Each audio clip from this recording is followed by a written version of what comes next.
Europe में बढ़ते सुरक्षा संकट के बीच फ्रांस ने नाटो के पूर्वी मोर्चे को मजबूत करने की दिशा में बड़ा फैसला लिया है।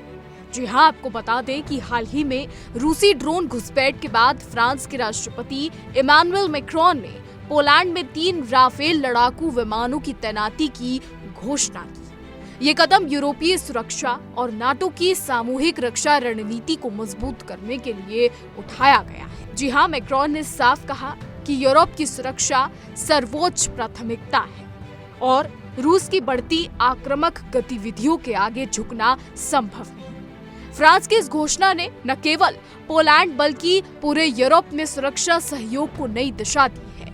ये कदम ऐसे समय पर उठाया गया है जब पोलिश हवाई क्षेत्र में कई रूसी ड्रोन घुसे थे, जिनमें से कुछ को मार गिराया गया। बता दें कि एक्स पर पोस्ट में मैक्रोन ने कहा, पोलैंड में रूसी ड्रोन घुसपैठ के बाद मैंने अपने सहयोगियों के साथ मिलकर पोलिश हवाई क्षेत्र और नाटो के पूर्वी हिस्से की सुरक्षा में योगदान देने के लिए 3 राफेल लड़ाकू विमान तैनात करने का फैसला किया है। ये कहना है इमैनुअल मैक्रोन का। अब आपको ये भी बता दें कि फ्रांसीसी नेता ने यह भी कहा कि उन्होंने बुधवार को सीधे पोलिश प्रधानमंत्री डोनाल्ड टस्क को इस फैसले से अवगत करा दिया है।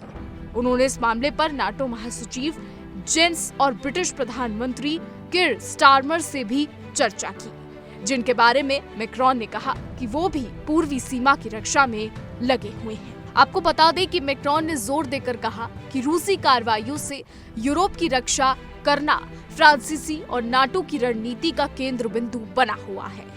उन्होंने कहा कि यूरोपीय महाद्वीप की सुरक्षा हमारी सर्वोच्च प्राथमिकता है और आगे कहा कि हम रूस की बढ़ती धमकियों के आगे नहीं झुकेंगे। बता दें कि फ्रांसीसी घोषणा पोलैंड की सेना द्वारा इस सप्ताह की शुरुआत में यूक्रेन पर हमलों के दौरान अपने हवाई क्षेत्र में घुस आए रूसी ड्रोनों को मार गिराने की घोषणा के बाद आई है।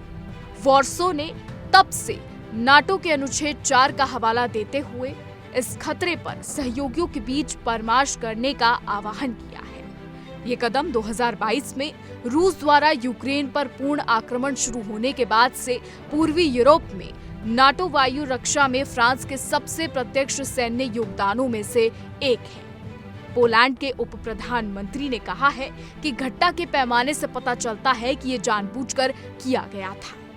आपको बता दें कि पोलिश संसद को संबोधित करते हुए प्रधानमंत्री डोनाल्ड टस्क ने आगाह किया कि हालांकि पोलैंड युद्ध में नहीं था, लेकिन स्थिति द्वितीय विश्व युद्ध के बाद से किसी भी समय की तुलना में अधिक खतरनाक थी। उन्होंने कहा कि ये कहने का कोई कारण नहीं है कि पोलैंड युद्ध की स्थिति में है, लेकिन द्वितीय विश्व युद्ध के बाद से ही किसी भी समय की तुलना से भी संघर्ष के अधिक निकट है।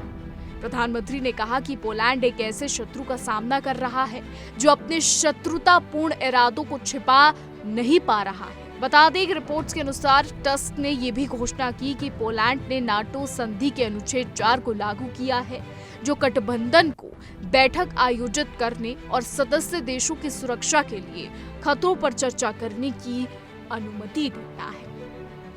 फिलहाल हमारी आज की रिपोर्ट में बस इतना ही। देश और दुनिया की तमाम बड़ी खबरें जानने के लिए देखते रहिए इंडिया डेली।